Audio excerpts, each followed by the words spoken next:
بسم الله الرحمن الرحيم. الحمد لله والصلاة والسلام على رسول الله وعلى آله وصحبه ومن والاه وبعد. معاشرے کے دکھتے ہوئے مسائل میں سے ایک سوال جو دینی طبقے کی طرف سے اکثر و بیشتر مجھ سے ہوتا ہے کہ دینی مدارس میں پڑھی ہوئی یا دینی مدارس میں پڑھانے والی اکثر لڑکیاں یا اکثر خواتین معلمات ان کے گھر آباد کیوں نہیں ہوتے؟ میں جانتا ہوں کہ میری یہ آواز ان بچیوں تک یا ان خواتین تک پہنچے گی، فطری سی بات ہے، ان کو یہ پسند نہیں آئے گی، غصہ تو بہت آئے گا، لیکن حقائق سے نظریں نہیں چڑھائی جا سکتی۔ ویسے تو اس اندھیر نگری کی بہت ساری وجوہات ہیں، لیکن میں ان میں سے صرف 2-3 کا تذکرہ کروں گا۔ سب سے پہلی وجہ تو تربیت کی کمی ہے کہ ہمارے دینی مدارس میں، خاص طور پر بچیوں کے مدارس میں، تعلیم تو چلو ہے، جیسی بھی ہے وہ ایک علیحدہ مسئلہ ہے، لیکن تربیت نہیں۔ اور پھر تربیت کے حوالے سے خاص طور پر گھریلو زندگی کی تربیت پر تو اکثر مدارس میں بالکل توجہ نہیں دی جاتی۔ اس کا نتیجہ یہ ہے کہ ان مدارس سے فارغ ہونے والی بچیاں، ان کے پاس ڈگریاں ہوتی ہیں، یہ عامہ ہے، یہ خاصہ ہے، یہ عالیہ ہے، یہ عالمیہ ہے۔ عالمیہ کی ڈگری ایم اے عربی، ایم اے اسلامیت کے برابر۔ اس کا نتیجہ اگلی بات کہ عورت کے بنیادی طور پر رب کائنات نے اس کا ظرف ذرا چھوٹا رکھا ہے۔ اب ان بچیوں کو، ان خواتین کو جب عالمہ کی ڈگری مل جاتی ہے کہ ہمارے پاس دین کا علم ہے، تو شیطان ان کے دماغ میں ایک خناس بٹھا دیتا ہے، اور وہ یہ کہ بھئی تمہارا شوہر وہ تم سے حقیر اور کم تر ہے۔ اور اس میں غلطی لڑکے اور لڑکے والوں کی بھی ہوتی ہے کہ ہم لوگ اپنی طرف سے اس لیے دیندار بیوی، دین پڑھی ہوئی بہو کر لاتے ہیں کہ اس کے آنے سے ہمارے گھر میں دین کی روشنی پھیلے، لیکن چونکہ تربیت وہاں ہوتی نہیں، اور دوسری طرف زیادہ تر مرد دین کی تعلیم سے کما حق و آگاہ نہیں ہوتے، نتیجہ مرد ایک خاص حد تک تو عورت کا روب دبدبا، بالادستی برداشت کرتا ہے، لیکن جب پانی سر سے اونچا ہو جاتا ہے تو پھر اختلافات شروع ہو جاتے ہیں۔ اور اسی کا دوسرا پہلو یہ ہے کہ چونکہ ان بچیوں کی تربیت نہیں ہوتی، لہذا ان کے لیے کھانا پکانا، گھر کی صفائی ستھرائی، کپڑے دھونا، برتن دھونا، دیگر گھریلو کام ان کو موت دکھائی دیتے ہیں۔ لفظ میں نے بڑا سخت استعمال کیا، لیکن یہ حقیقت ہے۔ اب ان کو جب یہ سارے کے سارے کام موت دکھائی دیتے ہیں تو نتیجتاً اختلافات کی خلیج مزید وسیع ہو جاتی ہے کہ ایک طرف عورت خدمت نہ کرے، بالادستی جگائے، اور دوسری طرف گھر کے کام بھی نہ کرے، مرد کو دبانے کی کوشش کرے۔ تو چونکہ کچھ تھوڑا بہت دین پڑا ہوتا ہے،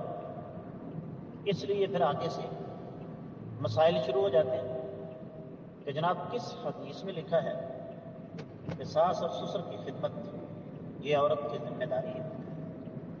کس حدیث میں یہ لکھا ہے کہ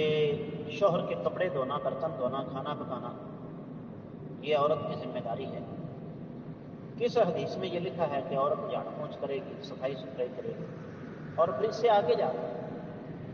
کہ اگر میں نے انہی کاموں کے اندر اپنے آپ کو برباد اور ضائع کر دیا یہ میں وہ الفاظ نقل کر رہا ہوں جو باقاعدہ کہے جاتے ہیں کہ اگر ان کاموں میں پڑھ کے میں نے اپنے آپ کو ضائع اور برباد کرنا ہے تو میرے پڑھنے کا فائدہ کیا؟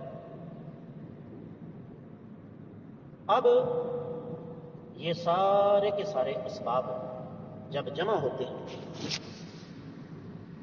تو پھر مرد ایک خاص حد تک تو برداشت کر سکتا ہے، اس کے بعد پھر پہلے معاملہ تکرار تک جاتا ہے، تکرار کے بعد پھر جب بدتمیزی حد سے بڑھتی ہے تو مرد کو شریعت نے بھی اختیار دیا ہے، وہ ہاتھ اٹھاتا ہے اور یہاں آ کے پھر بالآخر علیحدگی ہو جاتی ہے۔ اس حوالے سے میری ذاتی طور پر کئی مدارس کی معلمات سے بات چیت بھی ہو چکی ہے، 3 طلاقیں ہو چکی ہیں۔ اگر پوچھا کہ وجہ کیا تھی، یہ مرد ٹھیک نہیں، تو میں ان سے یہ سوال کرتا ہوں کہ کیا آپ کو ہی مرد ٹھیک نہیں ملتا؟ میں یہ نہیں کہتا، یہاں پر زیر بحث صرف اور صرف دینی مدارس کی تعلیم یافتگان، دینی مدارس میں پڑھانے والی خواتین ہیں۔ میں یہ قطعی طور پر نہیں کہتا کہ اسکول کالجز کی پڑھی ہوئی ان کے گھر ہمیشہ آباد رہتے ہیں، وہ ایک علیحدہ مسئلہ ہے، وہ موضوع ہی بالکل الگ ہے۔ تجربہ یہ بتا رہا ہے کہ دینی مدارس کی پڑھی ہوئی زیادہ تر معلمات، زیادہ تر تعلیم یافتگان، ان کے پاس تعلیم نہیں، تعلیم کے نام پر صرف ڈگری ہوتی ہے، اور تربیت والی تو بات ہی نہ کریں، تربیت تو سرے سے ہوتی ہی نہیں۔ تو اس لیے اس مسئلے کا حل کیا ہے؟ اس مسئلے کا حل یہ ہے کہ دنیا کی، پاکستان کی نہیں، ایشیا کی نہیں، دنیا کی ہر عورت، ہر بچی یہ بات اپنے ذہن میں اچھی طرح بٹھا لے کہ اس کو رب کائنات نے ایک ذمہ داری عطا فرمائی ہے، اور وہ ذمہ داری بہت بلند ہے، بڑی عظیم ہے، اس کی سوچ سے بھی زیادہ بلند ہے کہ اس نے گھر کی چار دیواری کے اندر رہ کر نئی نسل کی تربیت اور پرورش کرنی ہے، اور اس کے لیے سب سے بنیادی چیز ہوتا ہے کہ خود ایک ماں جو ہے وہ رول ماڈل اور نمونہ بنے۔ زیادہ تر دینی مدارس میں پڑھنے والی، دینی مدارس میں پڑھانے والی خواتین، ان کی بچیاں بھی اسی راستے پر چلتی ہیں، ان کی بچیوں کو بولنے کی تمیز نہیں ہوتی، بات کرنے کا ڈھنگ نہیں آتا، بدتمیز اور منہ پھٹ ہوتی ہیں، اس سے آگے جا کے گھریلو کاموں کے سلسلے میں پھوہڑ اور نالائق ہوتی ہیں، کام چور ہوتی ہیں، ان کو اپنی نیند، اپنا بناؤ سنگار، اپنا فیشن بظاہر پردہ ہوتا ہے، لیکن پردے کی آڑ میں وہ سب کچھ کرتی ہے۔ تو ان تمام تر سلسلوں کو اگر روکنا ہے تو سب سے پہلے آج کی عورت کو، وہ کوئی بھی ہے، اپنا مرتبہ اور مقام پہچاننا ہوگا، اپنی ذمہ داریوں کا احساس کرنا ہوگا،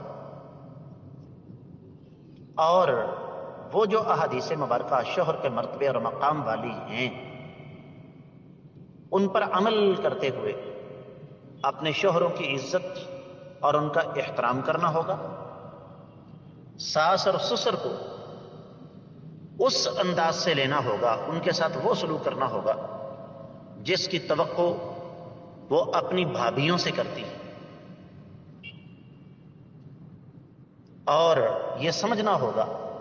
کہ گھر کے کام کرنا، گھر سنبھالنا یہ عورت کی توہین نہیں بلکہ اس کی شان ہے، اور شوہر سے آہستہ آواز میں بات کرنا یہ شوہر کی شکست نہیں بلکہ اس کی فتح ہے۔ تو جب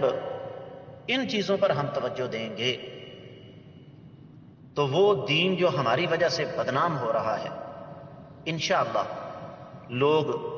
خوشی کے ساتھ، فخر کے ساتھ دیندار گھرانوں کے اندر رشتے کرنا چاہیں گے۔ میں امید کرتا ہوں کہ میری یہ تلخ و شیریں باتیں، تلخ زیادہ ہیں شیریں کم ہیں، ان پر ضرور غور و فکر کیا جائے گا۔ اللہ تعالی ہمیں ان پر عمل کرنے کی توفیق مرحمت فرمائیں۔